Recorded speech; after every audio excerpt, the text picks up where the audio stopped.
যুবসাথী প্রকল্প বা আপনারা বেকার ভাতা যেটাই বলেন না কেন, অফলাইন অনলাইন দুটাই চালু হয়ে গেছে।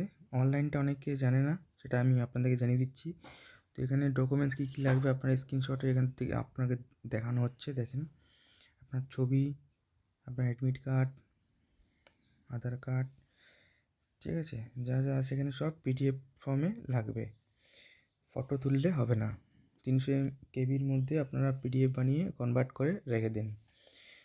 তারপর আপনারা এখানে নেক্সট স্টেপ এখানে আছে অ্যাপ্লাই নাও, ওখানে ক্লিক করবেন। ওখানে ক্লিক করার পরে রেজিস্ট্রেশন মোবাইল নাম্বার লাগবে, যেটা ব্যাংকে আপনারা মোবাইল নাম্বার দিয়েছেন ওটা আপনারা এখানে দেবেন, ঠিক আছে। অ্যাপ্লাই নাও, তারপর এখানে আপনারা মোবাইল নাম্বার দেন, দেওয়ার পরে ওটিপি দেন। ওটিপি দেওয়ার পরে আপনাদের এখানে একটা ফর্ম খুলবে, যেখানে আপনাদের নাম, ঠিকানা যা আছে, অ্যাড্রেস যা আছে যাবতীয়, অ্যাডমিট কার্ডের রোল নাম্বার সব কিছু দিয়ে এখানে আপনারা শুধুমাত্র সেভ ডাটা করবেন। এরপরে যেটা প্রথমে দেখানো হয়েছিল আধার কার্ড, ভোটার কার্ড, যা যা আছে ডকুমেন্টস সব পিডিএফে 300 কেবির মধ্যে আপনারা আপলোড করুন। জাস্ট সাবমিট, বাস।